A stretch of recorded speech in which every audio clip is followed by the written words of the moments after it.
What is up everyone, and welcome back to another video. Today we're doing a very deep dive into Bitcoin, probably the most popular cryptocurrency in the entire world. It's the first cryptocurrency that started absolutely everything, and we're going to be covering everything from what it is to all the updates happening in 2024, the Bitcoin halving, and even some price predictions for the future. So let's jump straight in. What actually is Bitcoin? Well, Bitcoin is a decentralized digital currency that launched in 2009 by the mysterious figure known as Satoshi Nakamoto. It's built on the blockchain technology and designed to be a secure, borderless, and inflation-resistant alternative to traditional money. Now, what makes Bitcoin truly unique is its finite supply of 21 million coins. That hard cap creates scarcity, earning Bitcoin the nickname of digital gold. Now, it operates without any intermediaries like banks, making it a peer-to-peer system that's secure, transparent, and impossible to counterfeit. Bitcoin also runs on the most secure blockchain in the world, with miners using massive computational power to validate transactions. This ensures it's decentralized and it's independent from any government or central authority. So what are some 2024 updates? Well, it's quite a big year for Bitcoin, probably the biggest year we have seen yet, especially for the Bitcoin halving, which happened in April of 2024. For those who don't know, the halving is a programmed reduction in the number of Bitcoin rewarded to miners for validating blocks. This reward will drop from 6.25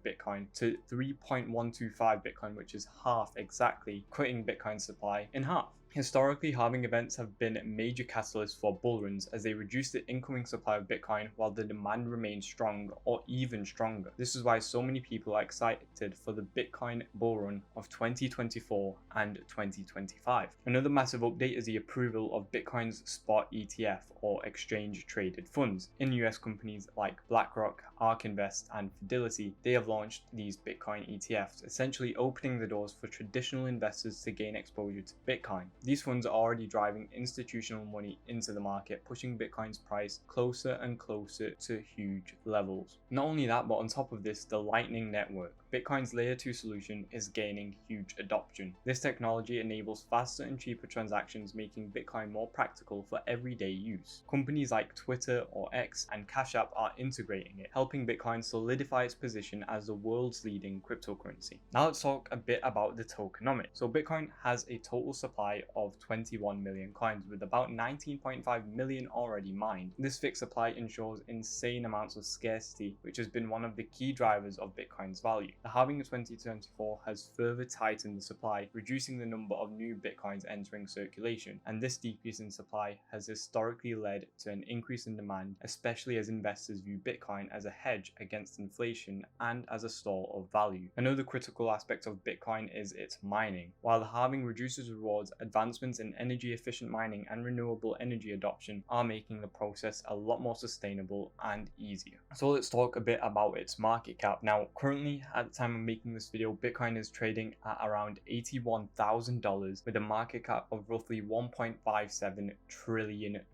This makes it the largest cryptocurrency by a huge margin. It accounts for over 50% of the entire cryptocurrency market cap. The combination of the halving, ETF approvals, and the Lightning Network adoption is driving significant attention and investments into Bitcoin. Institutions, retail investors, and even governments are beginning to hold Bitcoin as part of their reserve, solidifying its status as digital gold. Now let's jump into the charts and find some price predictions for this year and the coming years also. Now, as you can see on the chart, Bitcoin is obviously breaking into a new all-time high now. The previous all-time high in 2021 and near the end of 21, start of 22, was roughly 69,000. Now that came from a low of roughly $6,000, so that's a 10x. Now this year we hit a low of roughly $15,000, and I don't expect it to hit $150,000. However, I do expect it to continue rising. Now the key levels I'm going to be looking for, because we are entering price discovery on Bitcoin, it is going to be slightly difficult to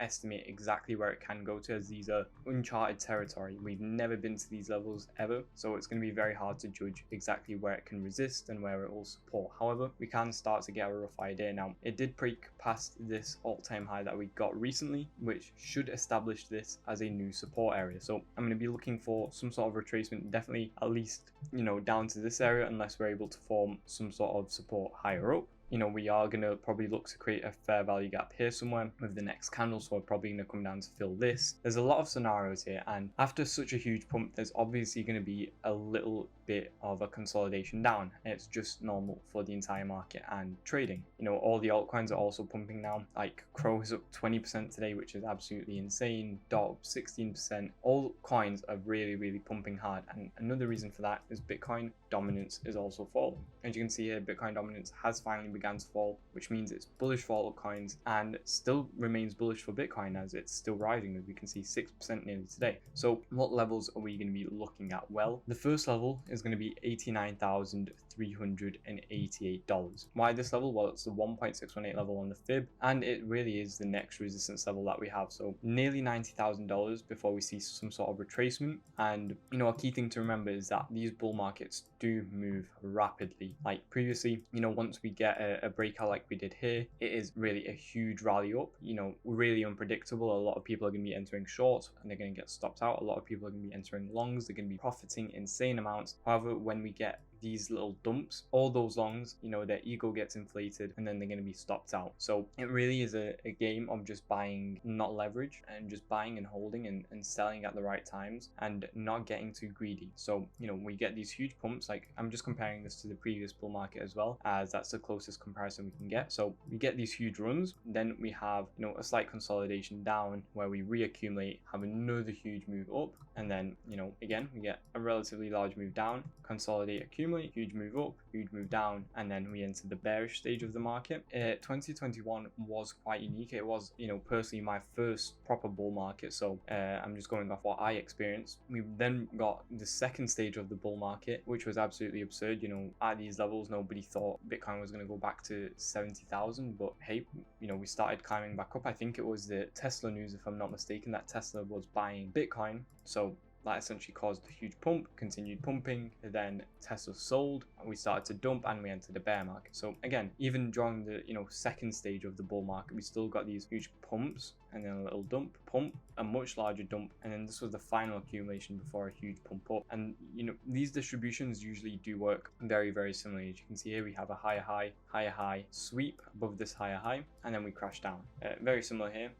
Higher high, sweep above the higher high, and then crash back down. However, I don't think it's going to be the exact same this year. I wouldn't be looking for a similar pattern of like 3 highs, crash, 3 highs, crash. I wouldn't be looking for something like that. I think it's much better to just be looking at specific levels and also get specific price targets. You don't want to have price targets that are psychological levels, so like 100,000, 150,000, 200,000. You want to get more precise price targets like 98,000, 103,000. Specific prices that match up to whatever your strategy is, whether that's Fibonacci or Elliott wave cycles, fair value gaps, order blocks, absolutely anything. That's what we want to do also. But yeah, as for this bull market, I mean, it is looking very strong. Obviously, it's looking like one of the strongest ones yet, with so much bullish catalysts, the ETFs. We've had the halving, Trump as president, who's very pro crypto, Elon Musk very pro Doge, Michael Saylor wanting to build his company into a Bitcoin bank. So many huge catalysts that are really shaping the new stage for crypto. But again, I do think it's important to buy and sell. I don't think you should only be looking to buy and hold, because the market moves in stages. So we'll get a bull market and we'll get another bear market as well right after this bull market. I don't think it's going to enter into a never-ending bull market. Even with the S&P, we get the exact same thing. All the S&P does mostly just move in one single line. If we zoom out on Bitcoin long enough, it is also just one single line up. However, with the S&P, we still get these bull markets, bear markets, bull markets, bear markets, bull markets, bear markets. All these things move up and down. In the grand scheme of things, they might just move up, over a very long amount of time. However, you don't just want to be holding from here to here. It's more efficient if you're buying, selling. So that's what I'd be looking to do. Now, exact price targets, again, for this bull run, I think we're going to be looking at possibly 114,000. Any higher, maybe the 130s, I think is going to be the top for BTC. That's still, nearly 60% up from where we are right now. And then buying levels, if you weren't in the Discord, then we wouldn't have been buying at the levels that we were talking about, which was, you know, the very, very low stages of the bear market. That's where we are buying. But if you're looking for new buy positions, then I'd be looking at this support level right here, so roughly 71 to 74,000. Now if you do want to be getting trades every single day, then check out the Discord down below, because we are absolutely crushing the markets in there. If you want a place to buy, sell, or trade crypto, also check out all the exchanges we're working with. Thank you for watching. Please like and subscribe if it did help you out. I'll see you all tomorrow, guys. Goodbye.